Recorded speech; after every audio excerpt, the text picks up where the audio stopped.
Bien, pues buenas tardes y bienvenidos a esta tercera sesión de la jornada de Historia de Zafra y el Estado de Feria. Decirles que la ponencia de esta tarde se va a presentar en formato virtual porque nuestro ponente, el doctor don Pedro Colino Gallardo, se encuentra estos días al otro lado del Atlántico pero bueno, eso no ha sido obstáculo para que podamos disfrutar esta tarde de su ponencia, aprovechando que estas nuevas tecnologías nos lo permiten. Así que le agradecemos infinitamente que haya accedido a ello. Para mí es un honor poder presentar al doctor Colino, al que no tengo el gusto de conocer personalmente, pero nos une en cierto modo esa vinculación al grupo de investigación de humanidades médicas de la Universidad de Extremadura, que promovió y dirigió un buen amigo común, nuestro querido compañero el doctor don Diego Peral Pacheco, profesor de Historia de la Medicina y Bioética de la Facultad de Medicina de Badajoz, que algunos de ustedes llegaron a conocer y que lamentablemente falleció hace unos pocos meses. El doctor Peral fue siempre un estrecho colaborador con Zafra y, entre otras cosas, participó en algunas ediciones de estas jornadas de historia que celebramos estos días, y por ello hemos querido que de alguna manera él estuviera también presente esta tarde como un pequeño homenaje hacia su persona. Y ese es el motivo por el que le pedimos al doctor Colino que nos hablara hoy de un trabajo de investigación que llevaron a cabo los dos, junto a otras personas, entre ellas David Chinares, que culminó con la publicación de un libro muy interesante que da título a la ponencia de esta tarde, que es Antropología forense de los restos óseos pertenecientes al yacimiento de la iglesia de Santa María de la Candelaria de Zafra. Este trabajo es fruto del estudio de los restos humanos que se encontraron, que se sumaron de forma casual en la Plaza Grande con motivo de unas obras aquí en Zafra, donde está ubicada la antigua iglesia y su cementerio. Bien, pues esto es de lo que nos va a hablar ahora el doctor Colino, pero antes me van a permitir que les haga un breve resumen de su currículum a modo de presentación.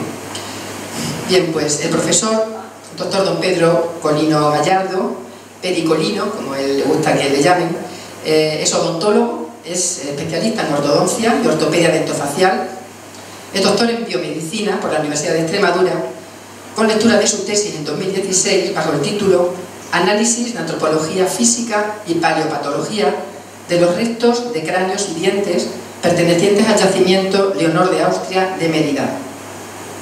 Es máster en ortodoncia y ortopedia dentofacial por la Universidad de Alcalá de Henares, con premio extraordinario, y actualmente es profesor de ese mismo máster en la Universidad de Alcalá de Henares y también en la Universidad de Salamanca.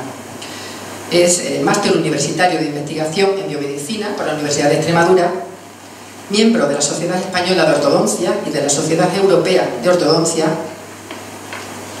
dirige el máster en ortopedia y ortodoncia clínica digital en Málaga, dependiente de la UCAM, Universidad Católica de Murcia, y también es director internacional del máster Ciencia en Ortodoncia y Ortopedia Dentofacial en los Países Bajos, dependiente también de la UCAM.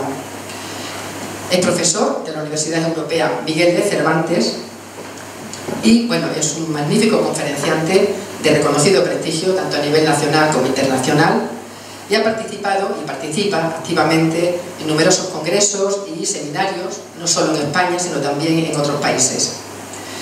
Es autor de 3 libros sobre esta especialidad: Diagnóstico en Ortodoncia, de 2015, Diagnóstico y Protocolo de Tratamiento en Ortodoncia y Ortopedia Dentofacial, en 2017, y Ortodoncia, Ciencia y Evidencia, en 2019. Bien, sin más, espero que disfruten con la presentación. Muchas gracias por su asistencia.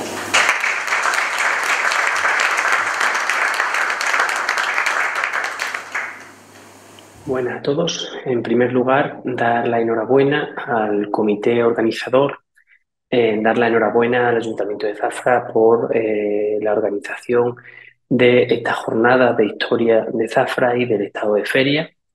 Soy Pedro Colino y voy a hablar de la antropología forense de los restos óseos pertenecientes al yacimiento de la iglesia de Santa María de la Candelaria en Zafra. Antes de comenzar, me gustaría brindar homenaje a el profesor, el que fue en su día pues mi director del TFM, del máster de investigación en biomedicina, al que fue posteriormente también mi director de tesis y me acompañó durante casi todo mi trayectoria investigadora hasta que conseguí mi doctorado, y por supuesto mi amigo incondicional, el doctor Diego Peral. He tenido la oportunidad de conocerlo, de estar con él durante muchos años juntos, y es una persona excepcional que merece, sin duda, pues, brindar un homenaje diferencial. Para los que me conozcan mucho, soy doctor en biomedicina por la Universidad de Extremadura. Soy el director actualmente del máster de ortodoncia y ortopedia con la UCAM, con sede en Málaga, y hice mi máster de ortodoncia. Me dedico actualmente, tengo dos clínicas privadas. Una clínica privada está situada en Villanueva de la Serena y la otra está situada en Málaga. Me he dedicado durante un tiempo a la parte investigadora, durante un porcentaje bastante alto de mi tiempo, al inicio sobre todo, hasta que conseguí realizar mi tesis doctoral. Y entre los trabajos de investigación más interesantes, quizás, pues en la parte de antropología forense, están los restos óseos que hallamos y que estudiamos y que analizamos en esta iglesia, ¿de acuerdo? La iglesia de Santa María de la Candelaria. Realmente, si nosotros nos ponemos a analizar, recibimos un trabajo por parte de nuestros arqueólogos, y posteriormente lo que hicimos, como veréis a continuación en el trabajo de investigación que voy a presentar, analizamos los restos con el fin de determinar el sexo, con el fin de determinar el número mínimo de individuos y con el fin de determinar también la patología más frecuente a nivel maxilomandibular de los restos encontrados. También en esa investigación, y está publicada en un libro con el doctor Linares y el propio doctor Peral, analizamos también los huesos largos y analizamos prácticamente pues, la totalidad de los huesos encontrados en aquella iglesia. ¿De acuerdo? Para contextualizar un poco la situación en la que nos encontramos por aquel entonces, entre el siglo XIII y el siglo XV, en lo que actualmente se corresponde a la Plaza Grande de Zafra, se encontraba la primitiva iglesia de Santa María de la Candelaria. Se trataba de una iglesia pequeñita y además su estado de conservación no era el idóneo, ¿de acuerdo? Para finales del siglo XV. Era evidente por aquel entonces, de acuerdo, que la parroquia necesitaba un mayor espacio, era insuficiente el espacio que se requería con respecto a la población. De hecho, desde que los condes de Feria la amurallaran y la convirtieran en cabeza de Estado, eh, mm, había una población muy superior a la que podía albergar esta iglesia, y en los diferentes escritos pues se puede garantizar o se puede ver de manera factible que la iglesia pues prácticamente no cabía ni la mitad del pueblo y tenían que agruparse para escuchar los sermones. Los feligreses tenían que agruparse en los alrededores, incluso en el cementerio que tenían de cerquita, que era el perteneciente a esa iglesia. Posteriormente, pues vieron, el segundo conde de Feria vio conveniente pues escribir al Papa por aquel entonces y solicitar que se realizasen unas obras de ampliación, o que se realizase un cambio a otra iglesia que pudiese albergar un mayor número de personas. ¿De acuerdo? Es cierto que el crecimiento mercantil de los años 50, de 1450, pues hizo también que se construyeran ya en esa plaza los primeros soportales, ¿vale? Para favorecer esas transacciones, o para mejorar la estética y favorecer esas transacciones comerciales que, eh, que estaban en auge por aquel entonces. En concreto, en aquella época se solicitó al Papa Alejandro VI que erigiese la iglesia parroquial de la antigua sinagoga de la villa, que unos años había estado consagrada como la iglesia de Santa Catalina de Alejandría, permitiese el traslado a ella del culto y los beneficios eclesiásticos de la iglesia de Santa María. Fue un ruego que se obtuvo por una respuesta aprobatoria con el bulo del 12 de diciembre del año 1500. Es cierto que por aquel entonces se inicia pues, un periodo de cambios y obras que se muestran confusos con respecto a la literatura o a la realidad, puesto que esa bula citada del año 1500 no se corresponde con las obras realizadas puesto que la Iglesia se mantuvo hasta aproximadamente el año 1550, en concreto hasta el año 1546.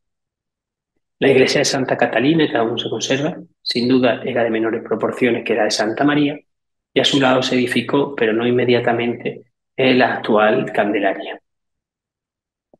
Si nosotros nos enfocamos ahora en el área del que estamos hablando, que se corresponde a la Plaza Grande de Zafra, lo que podemos observar es que dispone 72 soportales y que de ellas salen 5 calles. La calle Huelva, la calle Tetuán, que es la que va a terminar en el Arco de Cubo, la calle Pastelero, lógicamente que antiguamente pues, se correspondía con el gremio de los pasteleros, la calle Sevilla, principal arteria comercial de la ciudad, y la calle de Santa Catalina, desde la que se accede al antiguo convento de Santa Catalina y al Hospital de Santiago. A finales del siglo XX, pues con motivo de las obras propuestas por el ayuntamiento de restauración y de acondicionamiento de este alumbrado, se proceden a esas obras y por parte de la Consejería Cultural y Patrimonio de la Junta de Extremadura, los técnicos de esta institución entienden que existe la necesidad de realizar un exhaustivo estudio arqueológico para exhumar pues los restos óseos que se encuentran en ese cementerio que está muy cercano a la iglesia de Santa María eh, y datar y reportar todo lo que se encuentra en dicho cementerio. Por lo tanto, se pone en manos a la obra el equipo de arqueólogos, ¿vale? En concreto fue el equipo de ArcBeoCheck, que realiza las tareas arqueológicas en las zonas referidas con el objetivo de conseguir un profundo estudio arqueológico, con el objetivo de documentar todo lo que envuelve a esos enterramientos y a esas exhumaciones alrededor de esta iglesia que se encontraba en la Plaza Grande y realizar ese seguimiento arqueológico en ambas plazas de Zafra. Entonces se reúne un equipo de trabajo, ¿vale? Que estaba compuesto por aquel entonces por Sofía Sauceda Rodríguez, está compuesto también por José Vargas Calderón y por Víctor Guibello Bravo como arqueólogos. Javier Pacheco fue el topógrafo, Valentín Mateos, el dibujante, Juan Carlos Rubio Massa, el historiador. El equipo técnico también se le suman pues 6 peones especializados a la empresa Resgal de restauración. ¿Qué ocurre? Que realizan todo el informe, que realizan la exhumación muy cuidadosamente, lógicamente, y a nosotros, un grupo de investigación de humanidades médicas de la Universidad de Extremadura, nos llegan estos restos óseos, que es la parte que nosotros nos toca desde nuestra área de trabajo analizar, con un conjunto de 15 tumbas pertenecientes a este cementerio ubicado junto a la iglesia de Santa María de las Candelarias. A nosotros nos llega toda la información pues, recogida en distintas bolsas. Cada bolsa, como mostraremos a continuación, lleva una numeración diferente y en su interior se trata de describir los restos óseos que se han encontrado. Nuestra labor en esta investigación, ¿cuál fue? Fue discriminar los distintos restos óseos que nos encontramos pertenecientes a cada individuo, ¿vale? Intentar determinar o intentar aportar la máxima información posible acerca de estos individuos y posteriormente pues mostrar también y publicar nuestro informe acerca de estos restos óseos encontrados en la iglesia de Santa María. Por lo tanto, podemos resumir que lo que nosotros o que el grosso de nuestro trabajo fue analizar estas características morfológicas, analizar también las características patológicas maxilomandibulares de los restos humanos procedentes de estas tumbas y aportar pues, la máxima información acerca del número mínimo de individuos que se encontraba, acerca del sexo del que se trataba y acerca también de un acercamiento o dar una máxima precisión de la edad de muerte de aquellos individuos. Las 15 tumbas contenían un número mínimo de individuos de 36, ¿de acuerdo? Sin embargo, nosotros cuando hicimos el análisis de estos 36 individuos, solo pudimos rescatar 28 cráneos, incluidos dentro de esos cráneos había 16 maxilares y 19 mandíbulas, contenían un total de 210 dientes, para la mandíbula se midió la altura de la rama, medimos también el ángulo gonial, que es el ángulo comprendido entre la rama mandibular y el cuerpo mandibular, y medimos también la longitud del cuerpo. Dependiendo de esa angulación, dependiendo de esa longitud, dependiendo de esas características morfológicas de este ángulo gonial, por ejemplo, un ángulo gonial evertido es mucho más compatible con unas características masculinos, con una marcada con una eminencia a nivel del masetero, y un ángulo gonial menos evertido, un poquito más metido hacia adentro, con un ángulo gonial un poco más grande o más superior, es más compatible o era más compatible con el género femenino. También realizamos un conteo, lógicamente, tanto de los dientes maxilares como mandibulares, con el fin de establecer también las áreas de la boca mejor definidas y representar esa información que estaba también menos detallada o menos mm, especificada en estos informes arqueológicos, ¿vale? Para que nos hagamos una idea, el trabajo principal nuestro no solo fue un trabajo a nivel investigador o a nivel informativo, sino que llevó innumerables horas de trabajo de recomposición. Aquí podéis ver, por ejemplo, cómo minuciosamente teníamos que recomponer los huesos que nos estábamos encontrando o los fragmentos óseos que nos estábamos encontrando, para poder obtener la máxima información de todos los individuos y rescatar con la mayor fidelidad en lo representado, lo que buscábamos a nivel de género, a nivel de edad. ¿Vale?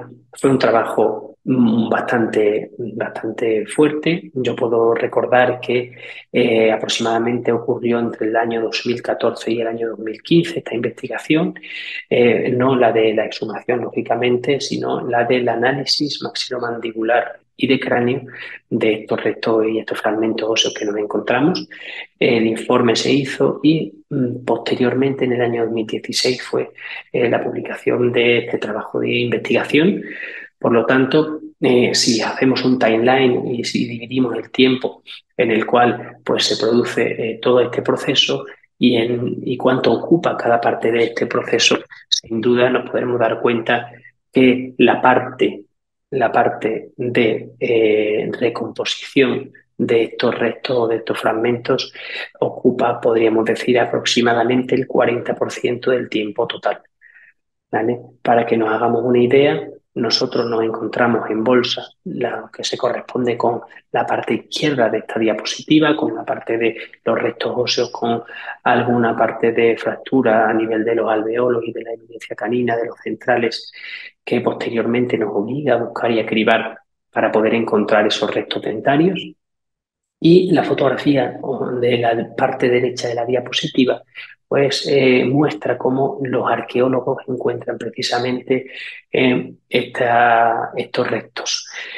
Los arqueólogos hacen su estudio, hacen su extracción con minucioso cuidado, pero es cierto que las características del suelo y que la situación en la que se encontraban pues hace que cuando vayan a extraer o cuando fueron en aquella época a extraer la parte esquelética, pues se pueda producir algún tipo de fractura o se pueda producir algún tipo de rotura o de incluso pérdida de alguna pieza dentaria, por ejemplo. Podemos ver cómo recomponíamos tanto los restos esqueléticos como los restos de piezas dentarias. Podemos ver ahí cómo introducíamos también minuciosamente los dientes y su raíz dentro de ese alveolo y cómo disculpen, cómo conseguíamos recomponer la parte craneal con estos huesos de la base del cráneo, con estos huesos de la parte de la bóveda craneal, incluso maxilar y mandíbula, que habían quedado fracturados en multitud de ocasiones, pues de la manera que observamos. ¿Vale? Aquí podemos ver también cómo generalmente a nivel maxilar pues existía una mayor facilidad de pérdida dentaria que a nivel mandibular. Posteriormente, en los resultados del trabajo, veremos claramente qué es lo que se producía por aquel entonces y que los resultados que nosotros hemos encontrado con respecto al rescate de esas piezas dentarias, pues alojan similares resultados con respecto a otros trabajos de investigación. Pero es cierto que los dientes maxilares son los que más se pierden post-mortem porque probablemente este hueso fijo y esta parte frontal sea la que más sufra dentro de todo el proceso de extracción y exhumación de los restos, ¿vale? Podemos ver también que en alguna ocasión pues, nos fue necesario realizar una radiografía, como mostraremos a continuación, ya no solo para estudiar la parte esquelética, sino también para poder definir si existía algún tipo de patología maxilomandibular y en concreto a nivel dentario. Ya saben ustedes que para, por ejemplo, pues determinar el nivel al que llega una caries, pues muchas veces nosotros hacemos una radiografía pequeñita del diente, que se llama radiografía periapical, y para ayudarnos en las características morfológicas también, sobre todo desde el punto de vista de la ortodoncia, desde la especialidad en la que nosotros trabajamos, utilizamos una radiografía lateral de cráneo que nos ayuda a estudiar también con una mayor precisión a nuestros pacientes y a los individuos que nos toca, pues, lógicamente, estudiar como ha sido en esta ocasión. ¿De acuerdo? Registramos una pérdida de dientes antemortem y postmortem de un 8,2% de los dientes que se habían de los dientes que se habían perdido postmortem y el 54,3% se habían perdido antemortem, ¿de acuerdo? Dejando un 37,5%, es decir, dejando 210 dientes de los 560 supuestamente que deberían tener estos individuos encontrados presentes. El área con mayor número de dientes, sin duda, fue la región mandibular, con 44 molares encontrados, es decir, representa un 20,9%, y el área donde no hemos encontrado dientes precisamente son los caninos maxilares definitivos. ¿Vale? Nos llama la atención, en primer lugar, que la parte molar sea la parte más encontrada, pero es lógico y entendible, puesto que la parte molar o la parte mandibular, mejor dicho, tiene dos corticales, tiene unos huesos muy firmes, tanto en la parte de fuera, la parte vestibular, como en la parte de dentro, la parte lingual, y tiene unas raíces muy largas que hacen muy retentivo la presencia de estos molares y dificulta en gran medida la extracción de ese molar de su hueso basal. Por lo tanto, es cierto que tenemos mucha más facilidad de encontrarnos dientes mandibulares que molares que otro tipo de dientes, o que se pierda otro tipo de dientes, es más frecuente, mejor dicho, que perdamos unos dientes mandibulares. La eminencia canina o los caninos maxilares, sí es cierto que representan una mayor dificultad de pérdida. Es raro que no hayamos encontrado ningún canino en ninguna de las exhumaciones, por esto que el canino presenta una eminencia canina bastante marcada y es uno de los dientes con una mayor raíz de todo el complejo maxilomandibular. Por lo tanto, es curioso que no hayamos encontrado ningún canino dentro de todo este estudio que nosotros realizamos. El primer molar inferior, que es el diente que se encuentra pues, prácticamente sin perder en todos los individuos, es el diente más grande de la boca, o la muela más grande de toda la boca. Antiguamente, en civilizaciones antiguas, me refiero, por ejemplo, en Australopithecus, la morfología dentaria era muy diferente a la actual. Sin ir más lejos, el tercer molar era más grande que el segundo molar y el segundo molar era más grande que el primer molar.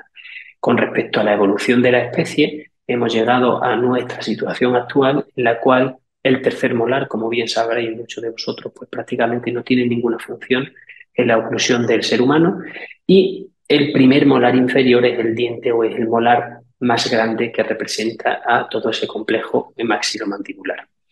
En la fotografía de la derecha, por ejemplo, pueden observar cómo se ve claramente un ojito que se corresponde, ese agujerito se corresponde con una caries en ese molar.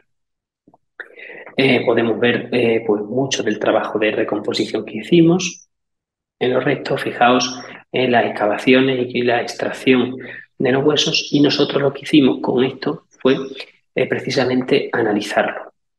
Desde el complejo maxilomandibular y desde el complejo craneal completo, ¿vale? Nosotros elaboramos unas tablas donde medíamos longitud de rama, longitud de cuerpo, ángulo gonial, recto dentario, estado de esos restos dentarios encontrados, y elaborábamos un informe totalmente objetivo con lo encontrado y por las características de lo encontrado, el tipo de compatibilidad con edad y compatibilidad también con el sexo. ¿De acuerdo? Aquí pueden ver todo lo que nosotros medíamos, las tablas principales que nosotros utilizábamos. No son las únicas tablas que hemos utilizado, puesto que el doctor, por ejemplo, David Linares, junto con el doctor Peral en aquel entonces, realizaron también el estudio del resto del resto de restos óseos que nos encontramos o que estudiamos en la iglesia. Algunas de las conclusiones, simplemente para que nos hagamos una idea de lo que está publicado, son estas, por ejemplo, que en individuos concretos pues, o en bolsas concretas encontrábamos que, pues según la determinación de la edad de Lovejoy y colaboradores, de las suturas craneales anterolaterales, se trata del cráneo de un individuo adulto de edad no determinada, mayor de 15, por lo que el individuo tenía una edad superior también a 34, por el desgaste dentario también podemos saberlo, y además, debido a la morfología, se determina que es un varón atendiendo a las siguientes características. ¿Qué es lo que nosotros hacíamos? Pues veíamos las características morfológicas, esa glabela, que es este punto bastante pronunciado, y hacia afuera un mentón más rectangular, ¿vale? Con dos puntos generalmente, el de la mujer suele tener un punto central, en grandes apófisis mastoides, una arcada en forma de V, ¿vale? Una mandíbula bastante marcada, con un ángulo gonial cerrado, con un gonio evertido, ¿vale? Y determinábamos pues el género y la edad de todos los individuos que estudiamos. Si nos fijamos, por ejemplo, en esta diapositiva, en ocasiones, como he dicho anteriormente, para ver el nivel de desgaste dentario también, para conocer la patología a nivel de maxilomandibular, pues nos servíamos de esta maravillosa herramienta que es una radiografía lateral de cráneo y que nos aporta muchísima información, al igual que la ortopantomografía, a nivel odontológico acerca de esta patología. Aquí tenemos todas las bolsas que fueron trasladadas al grupo de Humanidades Médicas de la Universidad de Extremadura, de la Facultad de Medicina.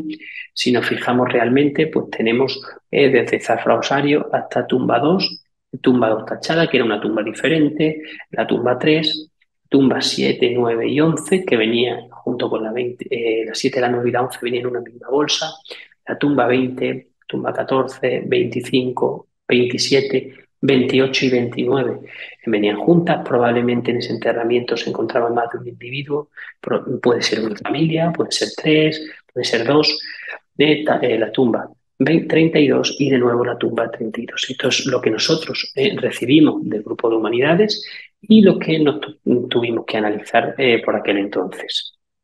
Entonces, centrándonos en esta parte de discusión, centrándonos en la parte de análisis, ¿vale? Es importante destacar que en España generalmente este estudio de identificación en el ámbito legal se ha correspondido a la especialidad de medicina legal y forense. Y el origen de esta medicina legal y forense coincide realmente con la propia antropología, ¿vale? En la que médicos y naturalistas han tenido un impacto significativo. A pesar de este camino recorrido, la antropología actualmente se encuentra en un periodo de auge y de desarrollo en España, con un estudio bastante más detallado al previo y con un incremento de la demanda formativa y de la demanda de publicaciones, ¿vale? Cada vez se publica con mayor frecuencia en los últimos años a nivel de antropología forense, a nivel de antropología física, ¿vale? Es cierto que cada vez es más complicado identificar restos aislados, cada vez más complicado diferenciar restos humanos de restos no humanos y cada vez es más complicado, sobre todo dependiendo del número de huesos o del número de fragmentos que nos encontremos, diferenciar el sexo, la edad y la talla del individuo. ¿De acuerdo? Normalmente esta diferenciación puede resultar muy difícil incluso para los especialistas. En yacimientos arqueológicos, los restos humanos hay que entender que están frecuentemente mezclados con fauna. Y lo primero que tenemos que hacer desde el punto de vista de discriminación es sesgar o sacar estos fragmentos que puedan llevar a confusión. También hay que entender que los restos pueden haberse visto alterados por elementos, por ejemplo, como la acidez de la tierra, como prácticas culturales o como la exposición a altas temperaturas. Y estos cambios que se pueden producir en los restos óseos pueden hacer que las características anatómicas sean pues, muy difícilmente apreciables. ¿De acuerdo? Del 10 al 15% de las muestras remitidas al análisis forense no son humanas, para que nos hagamos una idea. Y uno de los primeros problemas que nosotros tenemos, por lo tanto, es diferenciar este tipo de restos. ¿Vale? A mí me parece muy interesante una de las prácticas que se hacía y que se ha estado desarrollando durante mucho tiempo en historia de la medicina, del que tuve la suerte de poder colaborar durante un par de años en la parte práctica, era la identificación de fragmentos óseos y dentro de esos fragmentos nosotros introducíamos fragmentos esqueléticos de distintos animales. Y para los estudiantes de medicina, al igual que para otro tipo de estudiantes, yo que me movía en la facultad de medicina, era muy complicado diferenciar estos restos y no, aunque aparentemente parezca fácil, es muy difícil diferenciar, por ejemplo, un fragmento de un ala, por ejemplo, fíjate, recuerdo que teníamos alas de pollo y sacábamos una parte esquelética y diferenciarla con respecto a una falange, pues no era tan fácil. No era tan fácil, para expertos sí, pero para estudiantes y para personas que están empezando a estudiar una anatomía se convertía en algo bastante complicado. ¿De acuerdo? Con respecto a los métodos que nosotros hemos utilizado para datar la edad de la muerte, para conocer la edad de los individuos, han sido el análisis de Provit, que es el más famoso, y el desarrollo también de la longitud del fémur por parte del doctor Ginares, y nosotros sí hemos hecho el grado de desarrollo dentario para conocer la edad. Este grado de maduración de los gérmenes dentarios es una herramienta muy importante creada por el doctor Hugh Blaker y publicada en el Human Osteology, que nos permitía conocer o acercarnos a la edad de una persona, sobre todo durante los primeros años. ¿Y esto cómo se realizaba? Pues el método Blaker o Blaker es un método que nos permitía, dependiendo del grado de formación radicular y dependiendo del grado de formación de estos gérmenes dentarios, conocer en cuántos meses se encontraba, por ejemplo, un neonato, en qué desarrollo se encontraba y en qué edad se iban encontrando los restos dependiendo de esta cantidad, ¿vale?, de hueso y de raíz que nos encontrábamos tanto en dientes deciduos como en dientes definitivos en los restos analizados. El método Buehler es uno de los métodos utilizados y nosotros también para datar la edad, pero se hacía más complicado también en restos o con solo partes de fragmentos, hemos utilizado el desarrollo de las vértebras cervicales, publicado por el doctor Bachetti, Frank y el grupo de investigación de la Universidad de Michigan, que era un método y es un método utilizado actualmente en la ortodoncia, que lo que hace era analizar la morfología y la concavidad de las vértebras cervicales para acercarnos a un periodo de maduración esquelética. Para que nos hagamos una idea, si nosotros somos capaces de recomponer la columna vertebral de un individuo y realizamos una radiografía lateral o estudiamos simplemente la morfología, podemos observar que estas vértebras cervicales cambian de forma y pasan de tener una morfología trapezoidal con un borde inferior recto a tener una morfología rectangular, posteriormente cuadrada y finalizando en cilíndrica con un borde que se va curvando y se va haciendo cada vez más cóncavo.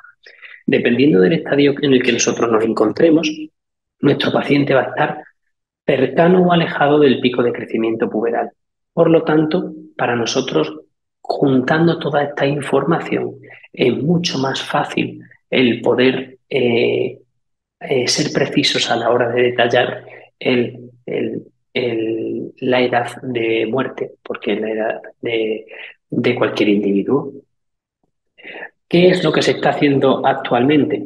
Pues actualmente, con respecto a la determinación también del sexo, lo que utilizamos son los huesos. No solo los huesos craneales, sino pues todos los huesos encontrados. Una de las partes importantes y que nos ayuda a diferenciar claramente el sexo masculino del femenino es la pelvis.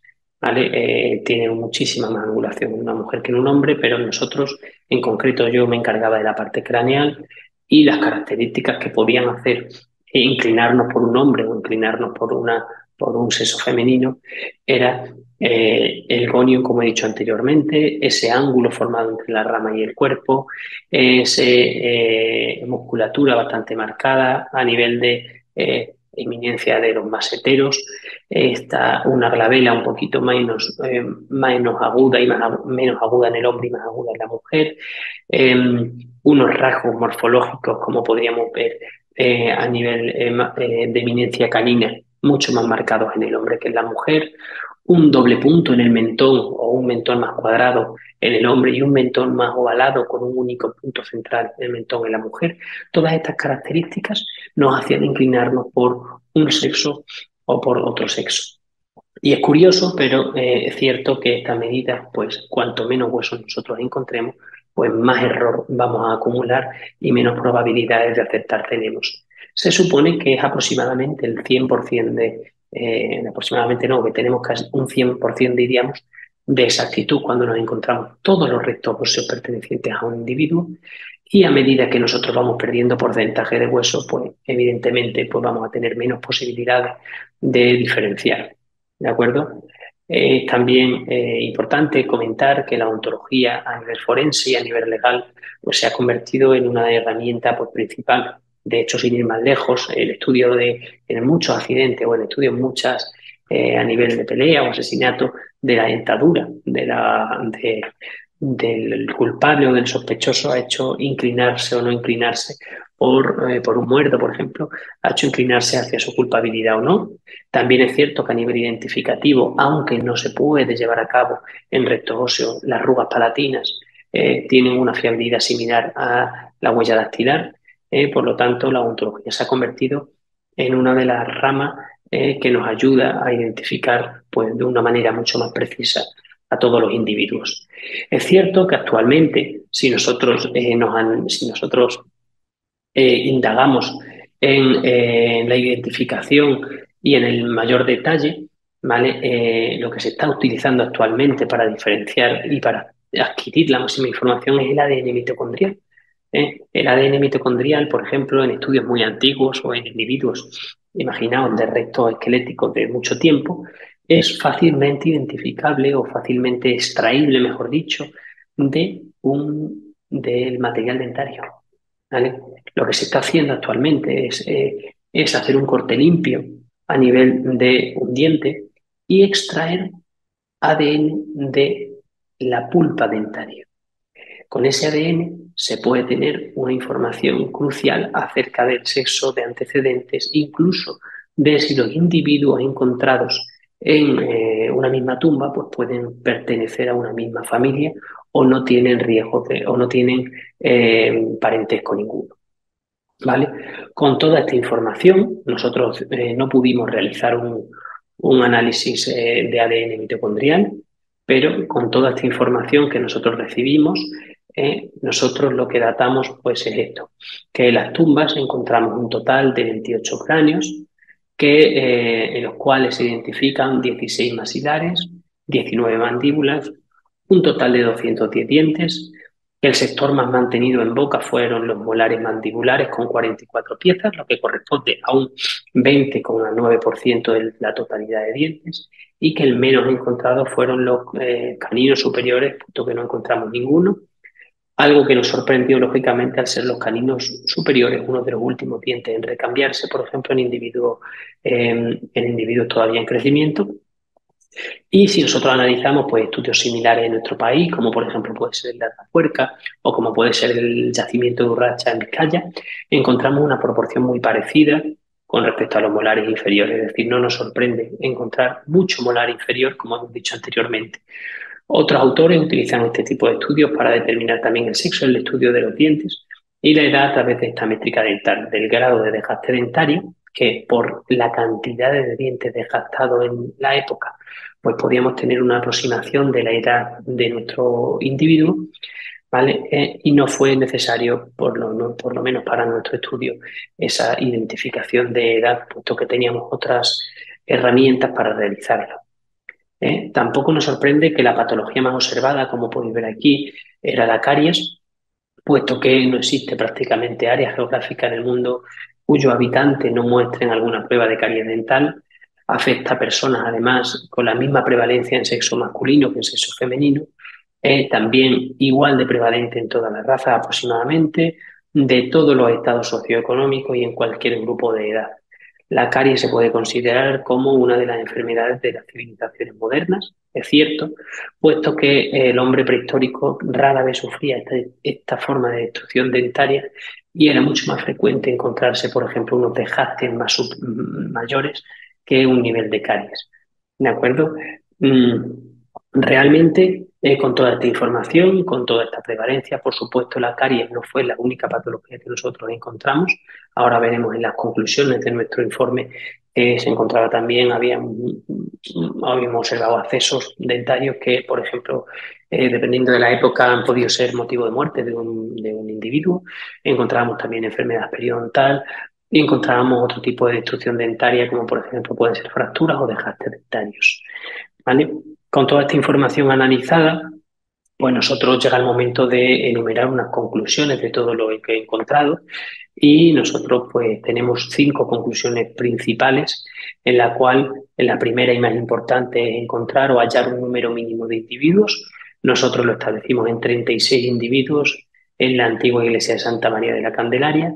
Los restos óseos aparecieron en la Plaza Grande por unas obras de la misma y de todos los individuos tenemos que 14 eran infantos juveniles, lo que representa un 36% del total, que los individuos infantos juveniles se encontraban en compañía de restos generalmente, aunque no hemos podido establecer la relación de parentesco entre ellos, que de los 22 individuos restantes entre adultos y edad sin definir, 5 eran mujeres y 4 eran hombres. Es mucho más sencillo diferenciar el sexo en un adulto que en un paciente o en un niño o en un individuo en crecimiento, que se analizaron 210 dientes presentes en la arcada de los 560 y dentro de esos dientes los dientes más mantenidos en boca fueron los molares, los dientes menos fueron los caninos y la caries es la patología dental más frecuente. Entre las patologías dentales halladas también, como hemos dicho previamente, nos encontramos el acceso periodontal, enfermedad periodontal, traumatismo y desgaste dentarios compatibles con bruxismo o con una dieta rica en abrasivos. Y por supuesto que ese número es un número mínimo de individuos que se corresponde a los huesos. Pese a haber encontrado 28 cráneos, la repetición de algún tipo de hueso ha hecho diferenciarnos o inclinarnos por estos 36 individuos.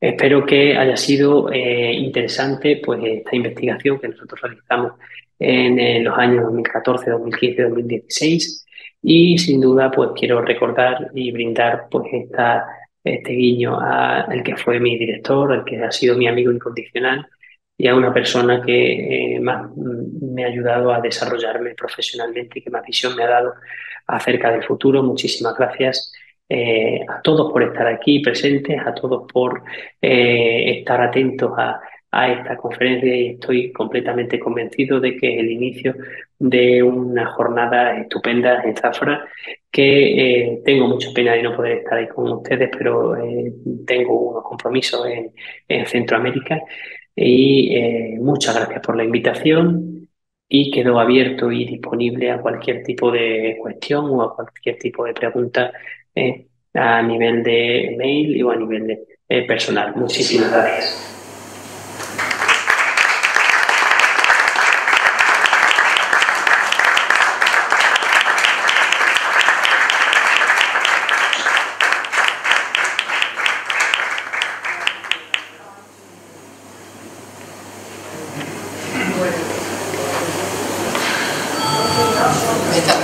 Juan Carlos, que eso del bruxismo, el bruxismo es el estirar de los dientes, meter a la gente con la aprieta cuando están acostados, normalmente dormidos. Bueno, no cabe pregunta, por desgracia, porque lo tenemos esto en diferido, pero bueno, si alguien quiere hacer algún comentario o hay alguna duda que podamos resolver, yo de este tema de la antropología poco. Pero bueno, yo creo que ha sido muy interesante y era un tema que a Diego Pera le gustaba mucho. Lo hemos traído también un poco pues, por su persona, ¿no? Por diferenciar. Bueno, pues muchísimas gracias. Si no tienen ninguna cosa más que comentar, gracias por su asistencia y recordarles que mañana, ¿sí? ¿Dónde están los restos? Eso a lo mejor Carlos lo sabe. En la facultad deben de estar esos restos. Hay un grupo de investigación, a ver, hay varias líneas de investigación que tenía abierta Diego Peral, de la gente que, bueno, que no tiene la tesis y demás, y imagino que esa parte de antropología pues lo tendrán en la facultad, en algún sitio reserva. No lo sé, me tengo que enterar de dónde, por curiosidad, dónde está, pero sí, deben de tenerlo ellos guardados en algún sitio de la facultad. ¿El qué? Es que desde los siglos, si están en los enterramientos desde el siglo XIV, pues imagínate el siglo XIV, siglo XV, es que lo que he dicho, que muchas de esas caídas de los dientes eran post-mortem, o sea que esos han caído de los cráneos, o sea que, porque yo me estoy fijando que algunos dientes se ven como muy nuevos, no deben de ser individuos jóvenes, además la mortalidad entonces sería pues, llegar a los 40 años sería un lujo, o sea que entonces tampoco sería. Y luego, claro, pues se caían de los cráneos porque el hueso se van bebiendo y pues, lógicamente estaría pues entre la tierra, ¿no? Que no creo que le faltaran tantos dientes a la gente, ¿no? Y la calle, bueno, pues sí, claro, sería. Hay pocos individuos que solo se excavaron los portales, es decir, el hueco, o sea, solo la excavación solo se ocupó de la zanja que se iba abriendo dentro de los portales, bueno, y en el cruce de las calles, y claro, y lo que iba apareciendo, por ejemplo, el osario apareció a la entrada de la calle Pastelero, donde está en Plaza Grande, allí en la calle apareció el osario, probablemente fuera familiar, y por tanto ahí eran solamente las tumbas que iba ocupando la zanja que iban abriendo. Después se hizo otra excavación, si recordáis que le hizo el plan como apoyo el plan de dinamización, que fue para documentar los restos de la iglesia, que lógicamente se hizo enfrente de la calle Tetuán, porque la idea lógicamente era buscar un muro que cerrara, que era la hipótesis última, ¿no? Sobre su ubicación. Y todos estos restos estuvieron mucho tiempo en el archivo histórico, los tenía José Mari conservados allí en caja, y bueno, al final pues él y yo nos acercamos a Badajoz, lo llevamos a la facultad, a Diego concretamente, y a este equipo que fue lo que hicieron este estudio. El estudio es solo de la parte dentaria, que es la que se ocupó Pericolino, ¿no? Doctor Pericolino. El resto de los óseos, pues Diego Peral y otros miembros del equipo que están en esa publicación que ha citado. Juan Carlos, ¿qué tipo de individuos se enterraban en torno a la iglesia en esa época? Bueno, perdóname que he sentado porque yo soy un... no sé qué no te lo responder, pero bueno, me pongo de pie. Vamos a ver, las iglesias, los cementerios estaban alrededor de las iglesias y todo lo que es la plaza grande era un cementerio. Sobre el cementerio se construyeron los portales en 1450, pero las tumbas no pasaban hacia la plaza chica, porque esa era la plaza pública, pero sí pasaban hacia la calle Huelva, lo que significa que hubo un proceso regulador de la plaza que adelantaron, lo mismo que se separaron los dos espacios, adelantando las pandas de las galerías y por tanto las casas, en el espacio que antiguamente fue sagrado, pues igual ocurrió en la zona de lo que actualmente es la calle Huelva. Es más, puede que esa zona, hay que recordar que los orígenes de Zafra están en torno a lo que era el Arco de Jerez, la Ruy López, y puede que la iglesia no estuviera en el centro de la población, ni mucho menos, sino que fuera el borde de la población. De tal manera que toda esa zona de la calle Huelva no se empezara a edificar pues hasta el siglo XV, bueno, el siglo XVI quizás, XV quizás es la época, estamos hablando del siglo XIV-XV. Pero no hay más, es que habría que hacer muchas más excavaciones. ¿Y por qué decía esto que había tumbas? Pues porque había una tienda de chuche, si recordáis que su dueño está, bueno, despedido, ¿no? Fidel, que bueno, las tumbas entraban dentro de la casa y se veían las partes inferiores de los miembros, por eso no hay cuerpos completos, porque además los osarios se eliminaban, solo se quedaban con la cabeza, el cráneo, perdón, y el resto de los huesos pues pasaban, o se tiraban, no sé exactamente, pero no aparecen, porque la cabeza de alguna manera representaba al individuo. Y luego ya en la iglesia de Santa María de Gran Bretaña, ahí ya se entierran individuos de la clase... No, bueno, y también en la iglesia medieval. La iglesia medieval solo se acabó un trocito. Se comprobó el muro, pero también vimos que había tumbas vacías. Pero que hay un documento que tenemos en la parroquia, que es la lápida sepulcral de Alfonso López.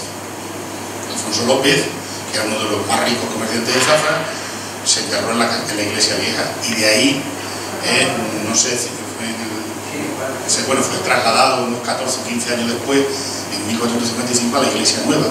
La lápida está puesta allí en latín por deseo de sus hijos, por deseo piadoso, dicen algo así. Hay dos cosas que me han llamado la atención. La primera, que no sé si eso lo sabes tú, a través de los huesos se puede datar exactamente más o menos de qué época serían esos huesos, esa sería la primera pregunta. Porque eso nos puede darnos a pensar sobre el origen de la ciudad y cómo se ha configurado ese primer lugar, ¿no? Y luego la segunda pregunta, que tú has comentado de las tumbas, hay unas tumbas que aparecieron donde están los de la basura soterrada, ahí aparecieron bastantes tumbas, y esa zona coincide con un camino, que es un posterior, que venía de Badajoz, que pasaba por ahí. Es muy curioso eso. Claro, pero porque es que esos caminos, esas calles, se forman después. Por eso estaba diciendo lo que la iglesia, modesto entender, cuando, vamos a ver, el núcleo de población debió ser muy pequeño, tanto que cuando en 1394 se lo dan a los señores de feria, aparece después de feria. Sin embargo, aquí hay un castillo, estaba allí en lo alto, la población debía ser muy pequeña. Y claro, probablemente la iglesia ocupó un espacio en el borde de la población y lógicamente pues debió estar ocupando todo alrededor. No hay que olvidar que solo los pudientes se enterraban dentro de la iglesia, que antes era lo que te iba a comentar. Las personas pudientes se enterraban dentro de la iglesia. Por eso cuando apareció el muro también se veía tumbas que habían sido levantadas. Y alguna de ellas pues, sería la de Alfonso López, que se trasladó a la iglesia actual. No se excavó mucho más. Tanto tampoco lo sabemos, pero sí es cierto. Pero es que esa excavación no se ha publicado, la que tú dices, donde están ahora mismo los contenedores.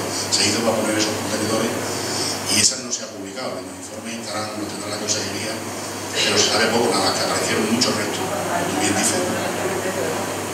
Como apuntabas, la importancia de un estudio de este tipo es que al final ayude a la datación, porque si no da la impresión de que es un mero análisis tipológico, que si no lo juzga con lo cronológico no tiene mucho sentido. Pero bueno, yo quería aprovechar para señalar, ya que ha salido el nombre de Diego Peral, yo propondría que desde el Museo de la Medicina, Diego tuvo una documentación magnífica para hacer su tesis doctoral, que fue sobre la sanidad de Zafra en el siglo XIX, y para eso se curró, y José María también lo sabe, todo el archivo sacramental en la parte de defunciones para identificar las causas de la muerte. Entonces, Diego conservaba 2 carpetas completas con toda la relación de los muertos en Zafra durante el siglo XIX y la causa de la muerte. Yo creo que esa documentación debería estar en el museo y se podría hacer alguna gestión en ese sentido. Sí, Diego tiene un libro que editó sobre esas causas de mortalidad, muy interesante, porque había epidemia de cólera, en fin, y luego él cuando empezó a dirigirme a mí la tesis, que bueno, yo al final es que no la pude terminar, que encontré que no había dado el mismo ritmo, lo que pasa que era en el siglo XX, y él utilizó el archivo parroquial, yo también lo utilicé, y cuando llegué a los años 50, pues me encontré con el fracaso de que los médicos teníamos esa mala costumbre de no apuntar la causa de mortalidad. Entonces yo voy apuntando causas de mortalidad un trabajo de campo muy costoso, que yo con 3 niños pequeños al final tuve que decidir si los criaba o me dedicaba a recoger datos, porque era costoso, porque tienes que ver libros de defunción y las causas que ponía el cura en ese caso de por qué había muerto esa persona. Bueno, pues se recogía pulmonía, congestión, y tenía que ir un poco viendo a qué se refería, porque no siempre se recogía con claridad, ¿no? Pero al llegar a los años 50, pues ya me encontré con ese fallo de que ya el médico ponía causas de mortalidad, parada cardiorrespiratoria, y daba la casualidad que yo, claro, tenía el nombre y apellidos del difunto, de la difunta, pues había algunas personas que eran familiares míos, familiares de mi marido, y yo decía, pero si este hombre murió de una cirrosis hepática, ¿no? Entonces ya se perdía y todo mucho. Pero es verdad que la del siglo XIX, como se recogía todo tan bien y además eran cosas muy curiosas, porque había enfermedades que ya no las hay, afortunadamente, pues sería muy curioso de, bueno, pues de tener, no sé, eran fichas realmente, no los documentos como tales, tenía fotografía. Vale, pues con 2 carpetas, sí, con unas relaciones completas. Sí, las relaciones, claro, porque en la ficha esa vamos sacando relaciones. De hecho, yo hice, pues los primeros 25 años, creo que lo presenté yo un año aquí, en lo de las jornadas de esto, los primeros 25 años sí que los pude sacar con claridad, y era curioso que fue cuando vi lo de la gripe de 1918, que me llamó mucho la atención, cómo murieron después de la feria de Zafra. Ese mes y medio después fue cuando más muertos hubo por la gripe, lógicamente porque la feria trajo gente de otros lugares de España. Pero sí, bueno, nosotros lo que sí que vamos a hacer este año en las jornadas del Museo de Historia de la Medicina, que las hacemos en noviembre, sí que vamos a hacer un homenaje a Diego Peral, porque fue una persona que yo creo que sin él tampoco existiría el museo, porque trabajó mucho como profesor de Historia de la Medicina, trabajó mucho junto con Tomás Cavacas para que ese museo fuera una realidad. Así que bueno, él acarreó también mucho, como decía, cachivache, como decía él, para el museo, y pedían bajo a este y al otro, esto me lo da, esto lo llevo. Así que sí que le vamos a hacer un homenaje. Y bueno, pues esos documentos del siglo XIX, si él tiene bueno, pues esa ficha recogida, pues también sería curioso de tenerlos allí. No sé, supongo que lo tendrá su familia. Sobre todo teniendo en cuenta que ya no tenemos el archivo. Sí. Sí. Bueno, yo ya cuando me jubile a lo mejor termino la del siglo XX, porque otra cosa porque la cuestión era lo que él hizo y lo que luego me propuso a mí fue la salud pública en el siglo XIX, y mi caso era en el siglo XX. Entonces la salud pública en el siglo XX, eso ya meterme en el archivo de aquí de los Caballeros, el archivo municipal, era pues, pasar una tarde con 2 hojas, porque buscar cosas referentes a la sanidad pública, ¿no? Pues cuando se trasladó al cementerio, o cuando se hizo la calle Sevilla, que eso sí me llamó mucho la atención, cuando se hicieron los alcantarillados y demás. Y bueno, pues eso no sé cuándo me jubile. Bueno, pues no hay ninguna cuestión más, sí. ¿Ajuar? No, los enterramientos cristianos no aparecen. Y además, tener en cuenta que son, probablemente por la situación en la que estaban, de personas pobres. Para empezar, pero de todas formas los enterramientos cristianos, porque los enterramientos no son anteriores al siglo XV. Yo creo, es que Zafra en 1394, aparte de que era una pequeñísima población, sí, era una aldea. Una aldea era, además, sabemos que había sido destruida unos años antes por los portugueses, la guerra con Portugal. Entonces, es decir, base de traslado de los ferias que en principio pretendieron instalarse en Villalba, y de hecho porque destruyeron Alcázar, va a ser lo que va a propiciar el desarrollo de Zafra.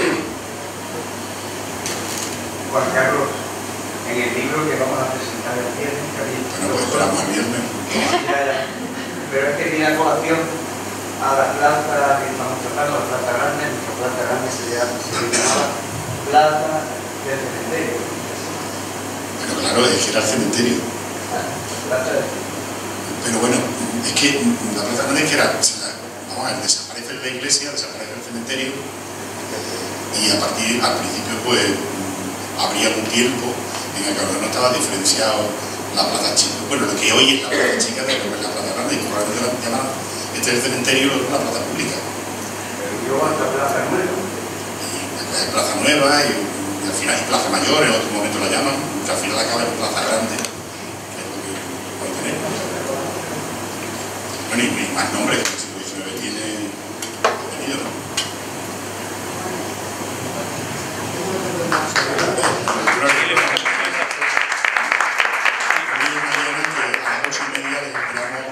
Una conferencia que puede ser también muy interesante porque es un dato absolutamente, diríamos, novedoso, que es cómo en el siglo XIX los claretianos se quedan con el rosario y cómo los dominicos intentan plantear un pleito para recuperarlo y volver a estar aquí en un saliciano. Vamos, no se va el título y lo ha dicho el doctor, si que no puedo adelantar. Vale, muchas gracias y buenas noches.